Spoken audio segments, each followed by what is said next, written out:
오늘은 콘텐츠 추천 시스템에 대해서 이야기를 할 건데, 사실 추천 시스템이 뭔지는 너무 명확해가지고 다들 아실 텐데, 이게 그 이거를 실제로 만들어야 된다고 하면은 대부분 부류가 약간 두 가지로 나뉘어요. 이게 되게 쉽지 않나라고 생각하는 분들이 있고, 이거 만들기 되게 어렵지 않나라고 생각하시는 분들이 있는데, 사실 추천 시스템에 관련해서는 관련 이론들이나 이런 개발 방법들이 되게 오래전에 이미 정리가 다 끝난 거라서 사실 뭐 특별할 건 없는데, 결론부터 말씀드리면 쉽지도 않고 어렵지도 않거든요.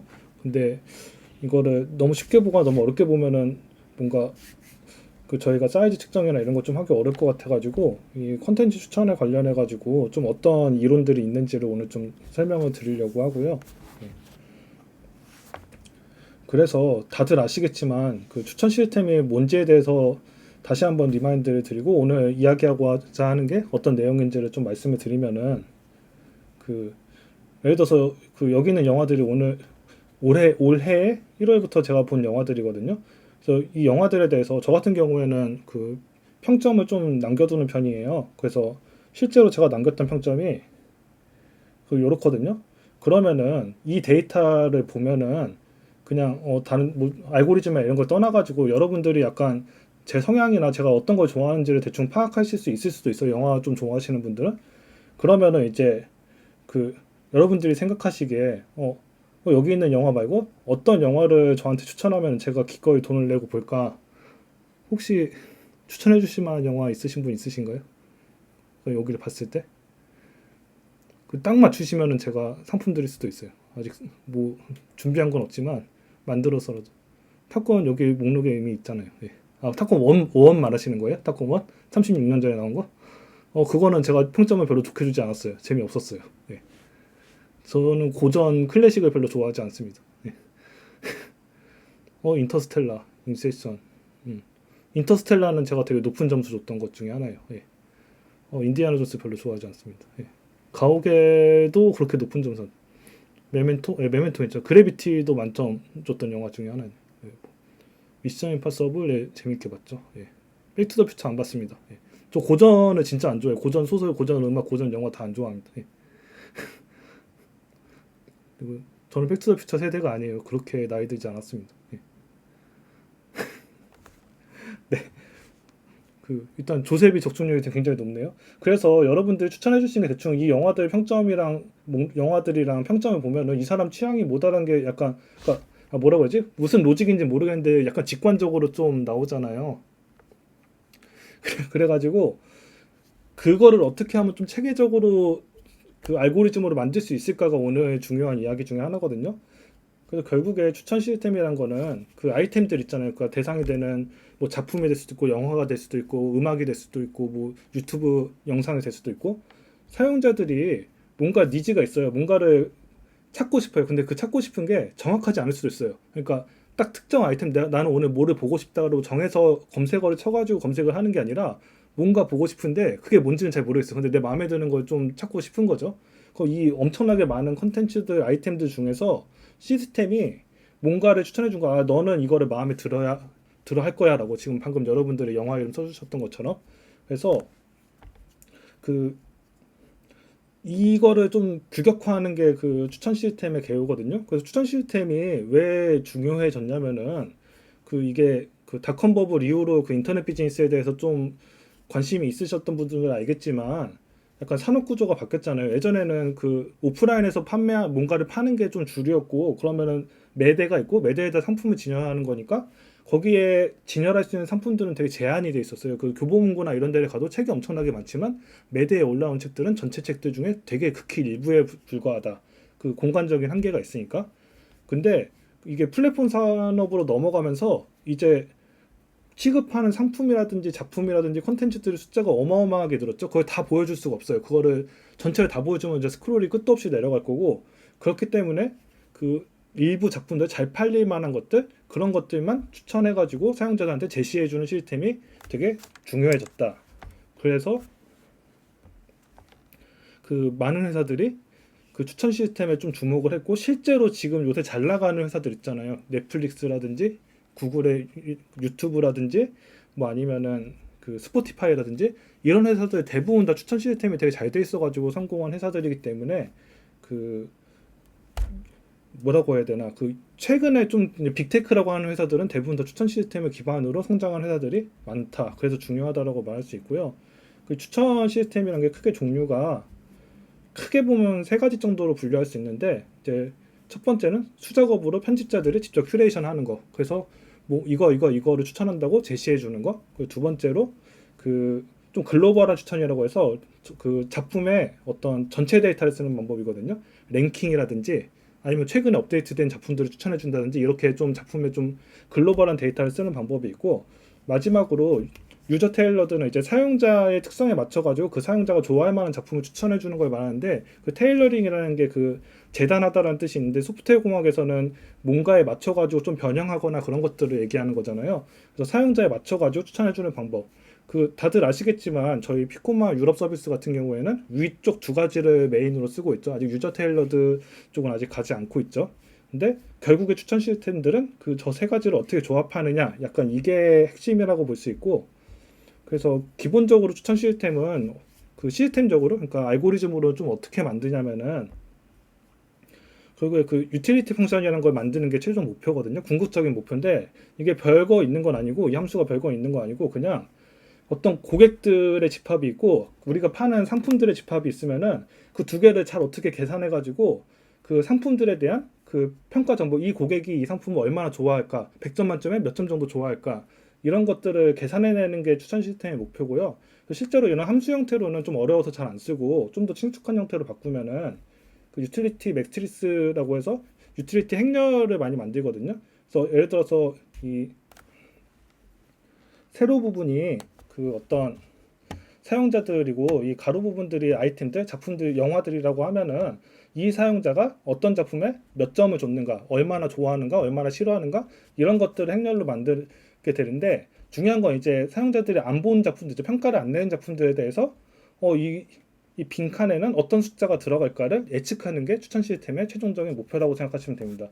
왜냐하면 이미 사용자가 사거나 쓰고 있거나 본 거를 추천하는 건 되게 의미가 없어요. 보통 그렇게 잘 안 하죠. 본 건 다 빼버리죠. 안 본 것들 중에서 좋아할 만한 것들을 가려내는 게 약간 되게 중요한 핵심이거든요. 그래서 이거를 어떻게 하냐면은, 그러니까 말은 간단한데 이걸 할 때 좀 어려움을 느끼는 게 뭐냐면은 일단 첫 번째로 일단 저 사용자들한테 평점 데이터를 수집하는 게 굉장히 어려워요. 그 사용자들 보통 평가라는 거 잘 안 하잖아요. 아니면 해도 되게 성의 없게 해요. 예를 들어서 배달앱 같은 거 리뷰 대부분 다 만점을 주잖아요. 그냥 싸우기 싫어가지고 그냥 별로 성의 없이. 근데 실제로 만점이 아닐 수는 있죠. 그래가지고 보통 이런 초기 데이터를 수집하는 게 명시적으로 평점을 주는 방법이 있어요. 그냥 이 영화들, 이 작품에 대해서 5점 만점에 몇 점으로 생각하냐, 별 몇 개 정도 줄 거냐 이렇게 수집하는 방법인데 보통 귀찮아서 잘 평점을 안 주는 경우가 많습니다. 이게 좀 어려움 중에 하나예요. 그래서 되게 많은 회사들이 암시적인 평점을 좀 쓰거든요. 그래서 예를 들어 클릭해서 봤다라고 하면은 일단 좀 좋아한다. 아니면 이걸 샀다, 돈 주고 샀다 그러면은 높은 점수. 유튜브 같은 경우에는 영상을 딱 눌렀을 때 눌러서 좀 보다가 한 10초 만에 나가는 케이스랑 한 중간 정도 보다가 나가는 거랑 끝까지 본 거랑 약간 다르게 취급하거든요. 여러분도 유튜브 보셔서 아시겠지만 어떤 영상이 재밌어서 끝까지 보면은 그 영상과 관련된 거 진짜 미친 듯이 올라오죠. 그 알고리즘으로. 그런 것처럼 좀 암시적인 평점을 주는 방법들이 있는데 이거에 좀 단점, 암시적으로 수집하는 것도 좀 문제가 있는 게 사람들이 선호하지 않는 거에서 아예 그냥 관심 없어서 아예 보지도 않았어요. 누르지도 않았고 그냥 그런 거에 대해서 이 사용자가 어떻게 생각하는지 그러니까 싫어하는 거에 대한 평점을 수집하는 건 어려워. 좋아하는 거에 대해서는 좀 수집할 수 있어도 이걸 샀다? 그러면 좋아한다. 근데 이거 안 샀다? 안 샀다고 해서 싫어하는 건 아니잖아요. 그냥 사정이 있을 수도 있는 거니까 이런 어려움이 좀 있고요. 다음으로 이제 저 예측을 어떻게 할 것인가. 저 예측이라는 게 쉽지가 않잖아요. 어떻게 예상할지. 아, 배달에서 4점 주면 싸우자는 거죠. 예. 그쵸. 보통은 막 4.8점과 4.9점을 싸우는 약간 이런 거잖아요. 그 저희 한 4.4점 이러면 잘 안 시키지 않나요? 네. 그쵸. 그리고 그 빈칸을 예측하는 거는 여기서는 그냥 작품을 4개만 했지만 실제로 영화라는 게 막 그 1000개, 막 10,000개, 막 수십만 개가 있을 거잖아요. 근데 그 중에서 사용자가 보고 평점을 내린 거는 그 중에서 뭐 많아봐야 뭐 100개, 뭐 1000개 이 정도밖에 안 될 거란 말이죠. 그래서 극히 그 평점이 기록된 데이터가 극히 전체 아이템에 비해서 극히 적기 때문에 이게 결국 희소 행렬이라고 해서 빈칸이 엄청나게 많은 행렬이 될 수밖에 없어요. 이거를 어떻게 만든다고 해도. 그렇기 때문에 그러면은 뭔가 어떤 계산을 해도 다 0으로 수렴해가지고 뭔가 의미 있는 숫자가 잘 안 나오는 케이스들이 있습니다. 그리고 또 다른 문제는 저 데이터 자체가 아예 없는 사용자도 있죠. 아예 신규 사용자 같은 경우에는 뭔가 좋아하는 거, 싫어하는 거 아예 히스토리가 없기 때문에 저 표를 아예 만들 수가 없다. 좀 이런 문제들이 있고요. 그리고 마지막으로 우리가 어떻게든 예측을 했는데 이 예측이 성공인가 실패인가 그걸 평가하는 것도 좀 약간 어려움 중에 하나예요. 이게 우리가 추천해가지고 이 사용자가 봤어. 근데 봤는데 마음에 드는 케이스가 있고 봤는데 좀 마음에 안 드는 케이스가 있을 수도 있죠.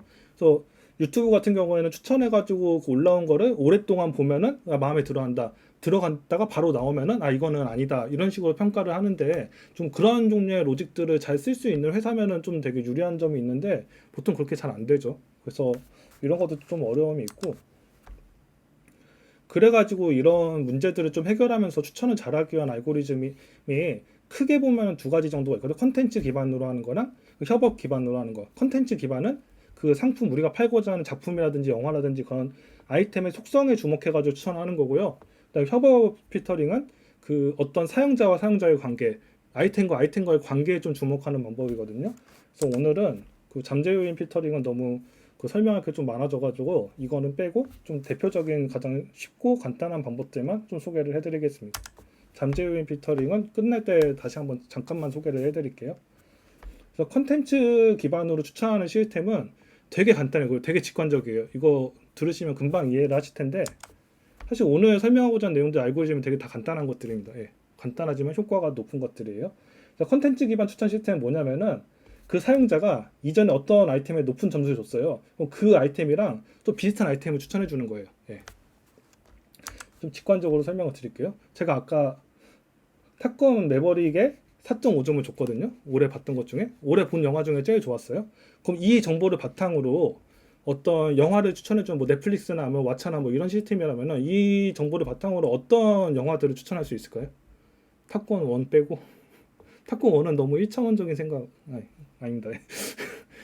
어떤 영화들을 추천할 수 있을까요? 이 작품의 속성에 기반해서 탑건 매버릭을 마음에 들어했어? 그럼 이런 작품들 이런 영화들도 마음에 들어 할 거야.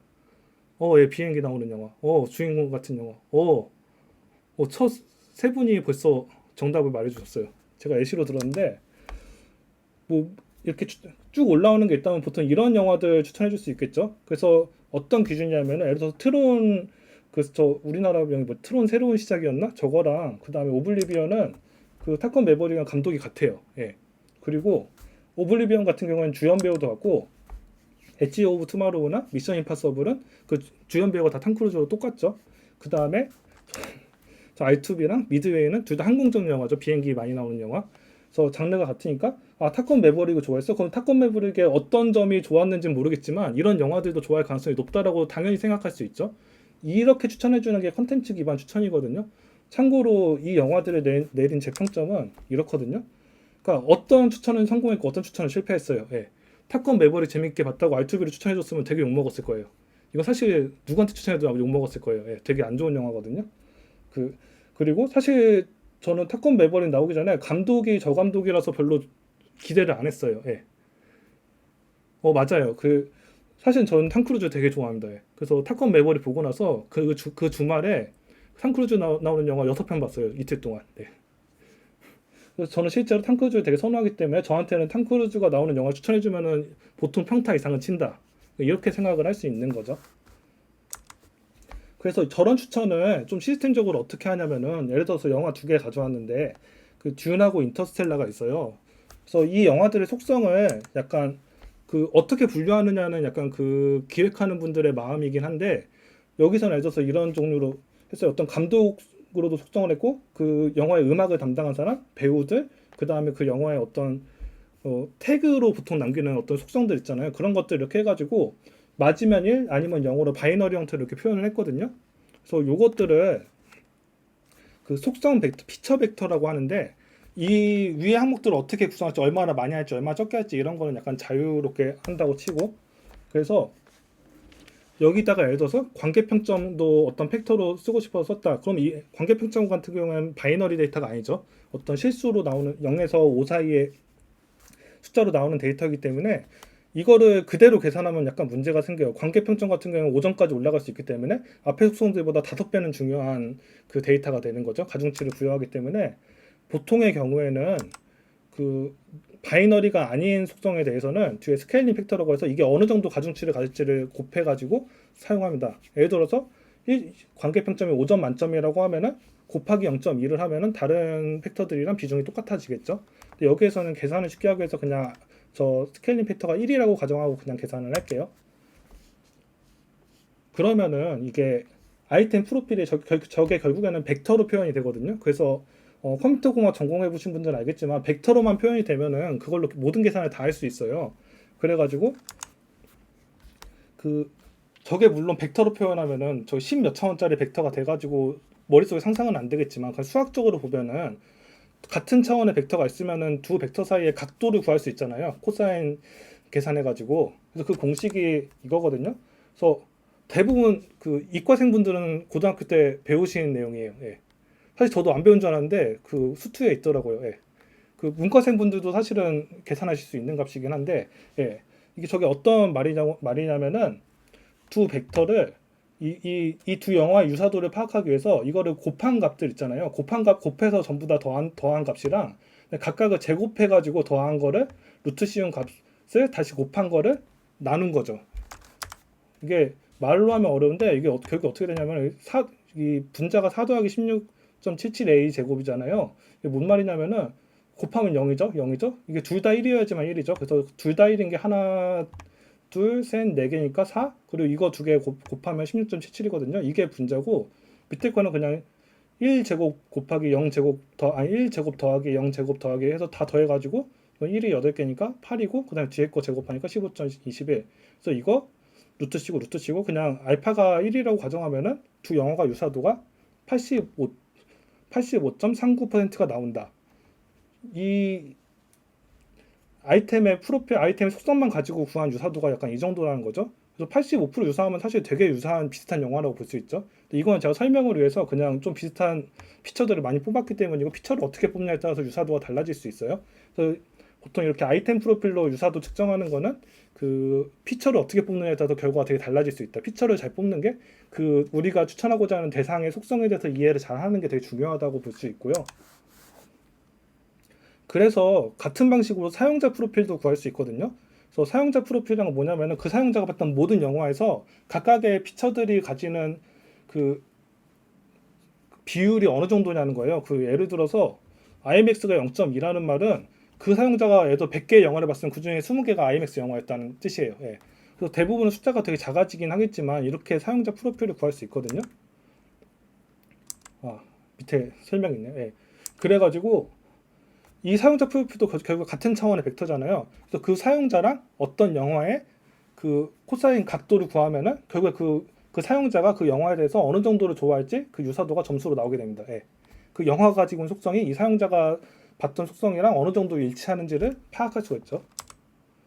그래가지고 이 사용자가 안 봤던 영화에 대해서도 어차피 그 속성 벡터는 다 구할 수 있기 때문에 그 각도만 구하면은 이 사용자랑 얼마나 취향이 동떨어져 있는지 아니면 취향이 얼마나 가까운지를 수치적으로 표현할 수 있게 되는 거죠. 이게 전부예요. 그래서 그 수치가 높은 작품들을 추천해주면 되는 겁니다. 그래서 이 콘텐츠 기반 추천 시스템은 장점은 일단 나랑 그 작품과의 관계만 생각하기 때문에 다른 사용자들이 뭐 있건 없건 많건 적건 상관없어요. 그냥 쓰면 됩니다. 네. 아이고, 네. 그리고 그 유저 프로필을 만들기 때문에 취향이 되게 독특한 사용자한테도 이 시스템이 잘 동작해요. 취향이 독특하면은 그 독특한 취향에 맞는 작품들을 아이템들을 추천을 해줄 수가 있어요. 그리고 아이템이 완전 뉴 릴리즈 돼가지고 다른 사람 본 사람이 하나도 없는 새로운 작품에 대해서도 어차피 그 작품의 속성들 장르라든지 감독이라든지 주연 배우라든지 이런 것도 이미 정해진 거잖아요. 그래서 그런 작품들이나 진짜 인기가 없어가지고 아무도 평가를 내리지 않은 작품들도 결국에는 추천 대상에 포함이 됩니다. 이런 것도 되게 장점이고, 예. 가장 큰 장점은 그 피처 벡터가 일치하는 정도에 따라서 그 추천을 해주기 때문에 이 시스템이 이 사용자한테 왜 이 작품을 추천했는지 설명을 할 수 있어요. 이게 사실은 추천받는 입장에서 그렇게 중요한 게 아닐 수도 있는데 가만히 생각해 보시면 어떤 서비스들은 당신이 뭐 많이 봤던 어떤 배우의 작품이다라고 설명을 해주잖아요. 그 설명을 하지 않고는 자랑하지 않고는 견딜 수가 없었던 거예요. 그러니까 이거 추천 시스템의 추천의 이유를 설명할 수 있는 방법이 이 방법밖에 없거든요. 그래서 이 알고리즘 쓰면 설명을 할 수 있다. 그렇기 때문에 꼭 그 서비스 디자인에도 그게 반영이 되는 거죠. 단점은 아까 말씀드렸듯이 그 작품에 대해서 아이템에 대해서 속성을 잘 분류를 안 하면 그걸 무한정 많이 할 수는 없거든요. 그럼 계산량이 너무 많아지기 때문에 적절한 피처를 찾는 게 되게 노하우가 필요하고 되게 어려운 일이 됩니다. 예. 저거 잘못 정하면 추천 시스템이 완전 산으로 갈 수 있다. 그래서 그 대상 도메인에 대해서 이해가 좀 크신 분들이 잘할 수 있고요. 또 다른 단점은 이제 완전 신규 유저는 그 유저 프로필이란 게 어떤 취향이란 게 안 나오잖아요. 다 빵이잖아요. 그래서 추천이 불가능해요. 이 시스템을 추천할 수가 없습니다. 한두 작품을 본 걸로도 사실은 추천을 정확하게 할 수는 없어요. 예. 그리고 좀 사용자가 기존의 취향에 맞춰서 추천하다 보니까 취향에서 벗어난 작품은 아예 추천을 안 하는 성향이 있어요. 이게 뭐 장점일 수도 있는데 사실 추천 시스템은 좀 어느 정도 위해성이라고 해야 되나? 좀 안 봤는데 좋아할 만한 것들을 좀 추천해 주는 게 좀 비즈니스적으로 유리한 측면들이 있거든요. 그래서 취향에서 벗어나는 거를 아예 추천 안 하는 거는 좀 리스크일 수도 있어요. 예. 그리고 그 다른 사용자의 데이터를 필요로 하지 않는 게 장점일 수도 있는데 그래서 추천 시스템이 되게 정적이다. 그냥 작품이 정해져 있고 사용자가 정해져 있으면은 되게 맨날 똑같은 것만 추천해 준다. 다른 사람들이 갑자기 막 트렌드가 막 올라가고 막 붐업되고 막 요새 뜨는 동영상 이런 것들을 추천해 주지는 않아요. 예. 그래서 이런 것들이 좀 단점이라고 볼 수 있습니다. 그래가지고 좀 특히 신규 유저한테 추천이 안 되는 단점 때문에 뭐 스트리밍 서비스나 이런 거 가입하시면 처음에 막 그 좋아하는 아티스트 몇 명 선택하고 장르 막 고르고 막 이렇게 설문조사 비슷하게 하잖아요. 그 프로필 만들려고 하는 겁니다. 예. 그래서 잘 생각해 보시면 아시겠지만 이 방식을 쓰는 서비스들이 굉장히 많아요. 예. 단순하지만 강력하다.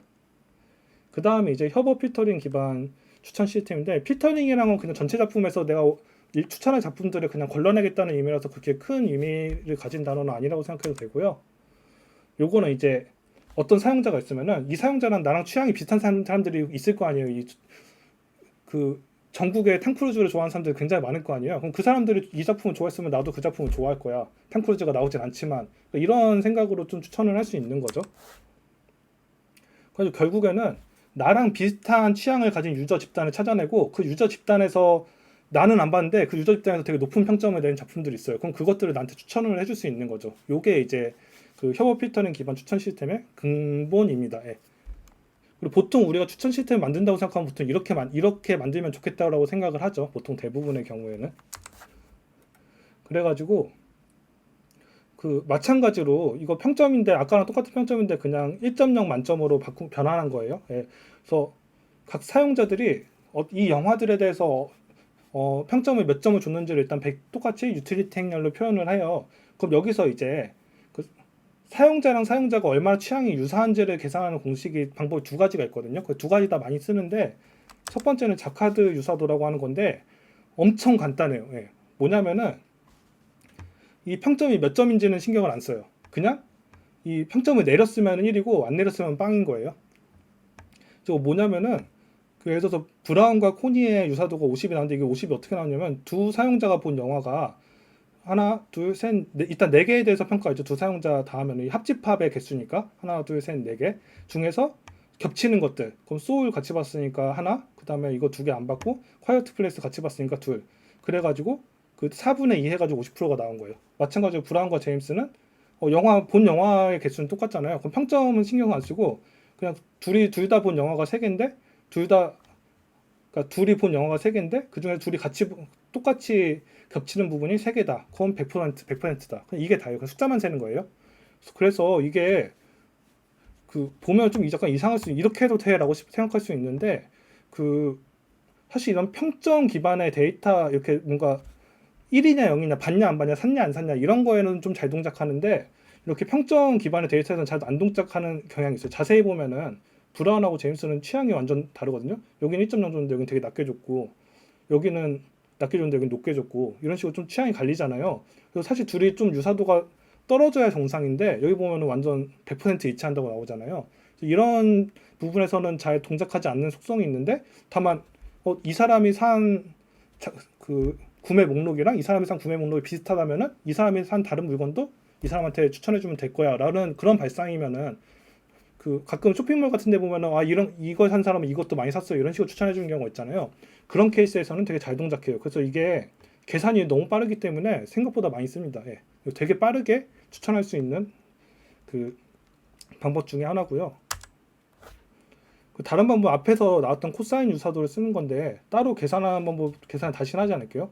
그냥 마찬가지로 제곱해서 더한 다음에 그 루트 씌운 거를 곱하고 그 다음에 그 곱해가지고 계산해가지고 그걸 더한 값으로 나눈 건데 이 코사인 유사도 방식으로 계산을 하면은 아까랑 좀 다르죠. 브라운하고 제임스는 취향 그 72.8% 이치한다고 하고 브라운하고 코인은 74.4% 이치한다고 나온다. 이러면은 전보다 자카드 방식보다 좀 더 합리적으로 보이죠. 근데 이 방식에 버그가 하나 있어요. 그 자세히 보면은 사실 브라운하고 제임스는 취향이 완전 극과 극이고 브라운하고 코인 취향이 되게 비슷하거든요. 그래서 이게 월등히 차이가 나야 됐거든요. 74%랑 71%면 사실 별로 차이 안 나잖아요. 그래가지고 그 이 버그가 왜 났을까요? 혹시 추측하실 수 있는 분? 왜 생각보다 차이가 별로 안 났을까요?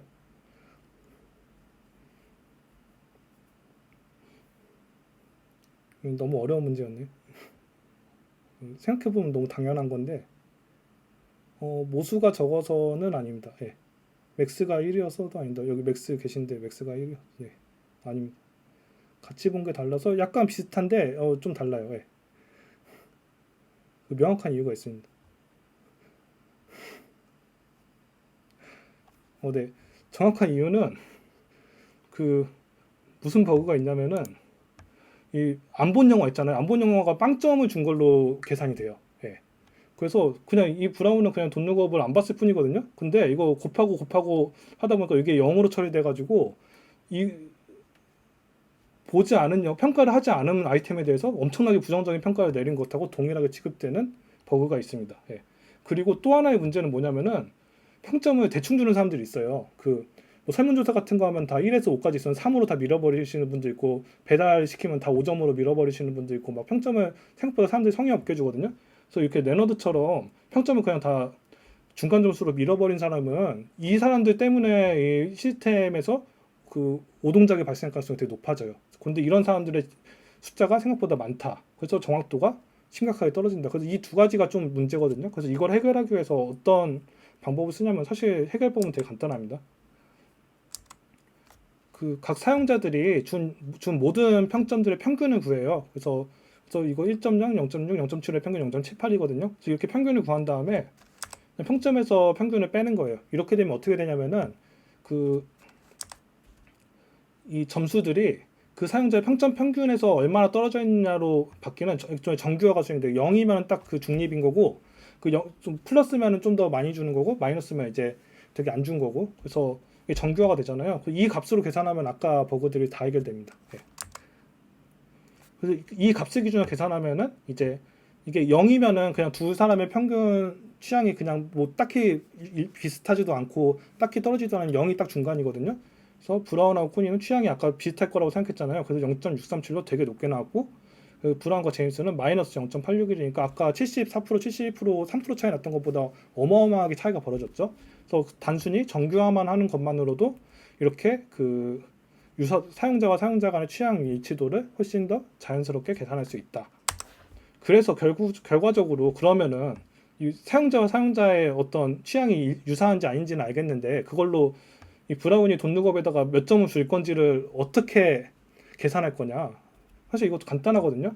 이 구한 유사도가 이제 그 두 사람 사이에서 X랑 Y 사이에서 구한 유사도 있잖아요. 요게 S, X, Y라고 하면은 그 다른 사람이 이 영화에 대해서 내가 보지 않은 영화에 대해서 준 평점에다가 유사도를 곱해가지고 더하고 그거를 유사도의 합으로 나누면은 그 예측 평점이 나옵니다. 그래서 어떻게 되냐면은 유사도가 0.637 마이너스 0.861 마이너스 0.105잖아요. 그 세 개 다 더해가지고 분모로 하고 그 다음에 그 코니 같은 경우에 마이너스 0.02를 줬죠. 돈룩업에다가 거기다가 그냥 0.637을 그러니까 유사도만큼 가중치를 주는 거예요.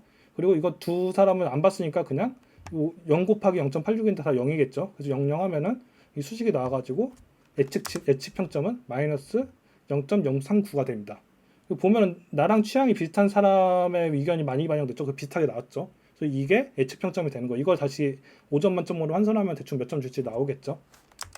그래서 이게 사용자랑 사용자 간의 그 데이터들을 종합해가지고 평점을 예측하는 방법이다. 별로 안 어렵죠, 생각보다. 예. 그리고 다른 방법으로는 그 사용자의 관계보다 아이템과 아이템과의 관계에 좀 더 주목하는 방법이 있거든요. 그래서 어떤 아이템이 있으면 그 아이템하고 유사한 아이템들, 아까 컨텐츠 기반 할 때도 아이템 속성으로 막 했는데 그거랑 좀 다르게 사용자 평점을 이용해 가지고 아이템의 유사도를 계산하는 방법이 있는데 그 공식은 똑같아요. 아까 방금 전에 썼던 공식이랑 똑같은데 그 어떤 사용자가 평점을 매긴 유사한 아이템들의 집합에서 그 아이템의 유사도를 곱해가지고 그 평점을 다시 그 가중치를 부여해가지고 그 구하는 방식이거든요. 그래서 이거를 실제로 봐야지 좀 더 알 수 있는데 이게 아마 이 방식이 여러분들이 생각할 때 직관적인 추천 시스템일 거예요. 이렇게 동작할 거라고. 예를 들어서 어떤 사용자가 저 다크워터스라는 영화에 줄 것으로 예측되는 평점은 스포트라이트에 준 거랑 유사하지 않을까? 그 참고로 두 영화가 되게 비슷하거든요. 스포트라이트랑 다크워터스는 제작진이 같고 감독은 틀렸던 것 같은데 주연 배우가 같아요. 그리고 주제가 똑같고 그 어떤 주요한 내용들이 다 비슷합니다. 전개도 비슷해요. 그래서 되게 비슷한 영화인데 저 같은 경우에는 스포트라이트에다가 5점 만점을 줬거든요. 그러면은 저한테 다크워터스를 추천해주면은 되게 높은 평점을 줄 거라고 예상을 할 수 있겠죠. 실제로 저 보고 나서 4.5점을 줬는데 그 살짝 지루하긴 한데 비슷하게 좋은 영화였어요. 그래서 이런 방식의 추천을 어떻게 하냐면은 결국에 저희가 다루고자 하는 데이터는 그 어떤 아이템들이 쫙 있고 그냥 사용자들이 쫙 있는 그리고 평가를 내린 평가 정보들이 쫙 있는 이런 유틸리티 행렬로 표현이 될 거잖아요. 그래서 여기서 이 로미가 라이트이어란 영화에 몇 점을 줄지를 예측하고자 한다면 어떤 식으로 구하냐면은 그 먼저 이 작품 간의 유사도를 먼저 측정을 해요. 이 작품 간의 유사도는 뭐냐면은 그 아까 그 코사인 유사 이것도 마찬가지 코사인 유사도인데 다만 그 피처를 따로 뽑지는 않고 이 사용자들의 평점을 피처로 사용한 거예요. 그래서 이게 어떤 뜻이냐면 이 라이트이어와 다른 영화들의 유사도가 계산해 보면 실제로 이런 값들이 나오거든요. 그래서 라이트이어는 당연히 만점이 똑같은 영화니까 만점일 거고 자세히 보면은 라이트이어랑 인사이드 아웃은 0.88로 되게 높은 유사도가 나왔고 토이스토리도 유사도가 높죠. 근데 반대로 페이스트 앤 퓨리어스나 그 분노의 질주나 아니면 테이큰 같은 경우에는 유사도가 낮게 나왔어요. 이게 어떤 의미를 가지냐? 그냥 픽사 영화를 좋아하는 사람들은 대부분 다 픽사 영화들에 높은 평점을 줬어요. 근데 픽사 영화들 애니메이션을 좋아하는 사람들은 액션 영화를 별로 좋아하지 않더라. 액션 영화를 좋아하는 사람들은 애니메이션을 별로 좋아하지 않더라. 이런 결과인 거죠. 어떤 피처 속성이 사용자들의 평가를 기반으로 하기 때문에 어떤 사용자 집단이 좋아하는 영화가 다른 영화도 좋아한다면은 그 두 영화는 유사할 것이다. 약간 이런 발상에서 온 거예요. 그래가지고 그 이걸 계산할 때는 모든 영화를 다 계산하진 않고 보통 유사도가 높은 영화 몇 개를 픽업해가지고 평점을 예측하거든요. 그러니까 비슷한 영화들만 해가지고 이렇게 계산을 하는 거예요. 그 이 영화랑 되게 취향이 갈리는 영화의 데이터는 굳이 쓰지 않는 거죠. 그 취향이 갈리는 사람들이 내는 평점 데이터는. 그래서 뭐 몇 점 유사도 몇 점 이상인 작품을 픽업할 수도 있고 아니면 상위 몇 개를 픽업할 수도 있는데 보통은 상위 몇 개를 픽업하는 방법을 많이 씁니다. 여기서는 이제 이 영화 말고 유사도가 높은 두 개의 영화를 픽업했고요. 그래서 여기서 두 개를 픽업하니까 이제 인사이드 아웃이랑 토이스토리의 정보를 써가지고 이거 예측하겠다는 거죠. 이 다음은 사실 진짜 간단해요. 예. 결국에는 이 로미가 인사이드 아웃에 4점을 주고 토이스토리에 5점을 줬어요. 그럼 라이트이어에 몇 점을 줄 것인가? 이걸 예측하는 거잖아요. 근데 이 영화관의 유사도는 이미 나왔죠. 그럼 결국에 이거 곱해서 가중치 더하면 끝이거든요. 그래서 아까 말씀드렸듯이 그냥 이 아까 그 사용자 유사도 구할 때랑 똑같은 공식인데 그 유사도의 합 0.88과 0.86의 합으로 나누는데 이 4점이라는 점수에 0.88의 가중치를 주고 5라는 점수에다가 0.86의 가중치를 줬어요. 이 가중치가 그 이 유사도라고 했잖아요. 그러니까 이 4점은 0.88% 정도만 반영하겠다는 거죠. 이렇게. 예. 그래서 다만 이 유사도가 다른 사용자들의 평점 내린 데이터에서 기반한 유사도이기 때문에 다른 사용자들의 데이터도 여기에 들어가 있는 거죠. 이렇게 계산하면은 4.49 그러니까 4.5점 정도가 나옵니다. 예. 그러면은 인사이드 아웃에다가 4점을 주고 토이스토리에 5점을 준 사용자는 라이트웨어에 4.5점 정도를 줄 가능성이 높다라고 예측이 되는 거죠. 그럼 아마 이거 추천해주면 높은 확률로 좋아하겠죠. 예. 이런 식으로 비어있는 칸들을 다 채우면은 같은 방식으로 다 채우면은 이 사람이 안 본 영화 중에서 이 사람이 좋아할 만한 영화가 뭔지 순위가 나올 거고 그 순위가 높은 영화를 추천해주면은 되게 높은 확률로 그 사람은 보고 만족하겠죠. 예. 이런 방식을 사용하는 게 아이템 기반 필터링입니다. 그래서 아까 사용자 방식 필터링이나 아이템 방식 필터링 둘 다 많이 쓰는 방법인데 그냥 어떤 걸 추천의 대상이 뭐냐에 따라서 좀 달라지긴 하는데 대부분의 경우 아이템 필터링이 좀 더 잘 동작하는 성향이 있대요. 예. 그냥 연구 결과에 따르면은 왜냐면은 그 사람의 취향은 되게 복잡하고 좀 뭔가 숫자로 표현하기가 좀 약간 애매한 부분이 있고 취향이 바뀌기도 하고 근데 아이템이라는 거는 어떤 작품이나 어떤 그런 그 상품의 경우에는 뭔가 좀 수학적으로 표현하기가 좀 더 수월하다는 거죠. 그래서 좀 더 단순하고 좀 더 객체화하기 쉽기 때문에 그 아이템 기반 필터링이 좀 더 잘 동작하는 경향은 있다라고 합니다.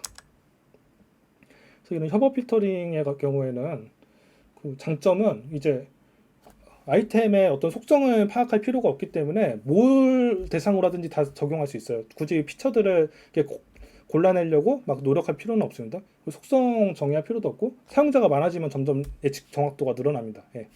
그리고 그 개인의 취향을 좀 반영할 수 있죠. 근데 단점은 뭐냐면은 사용자가 없으면 이걸 쓸 수가 없어요.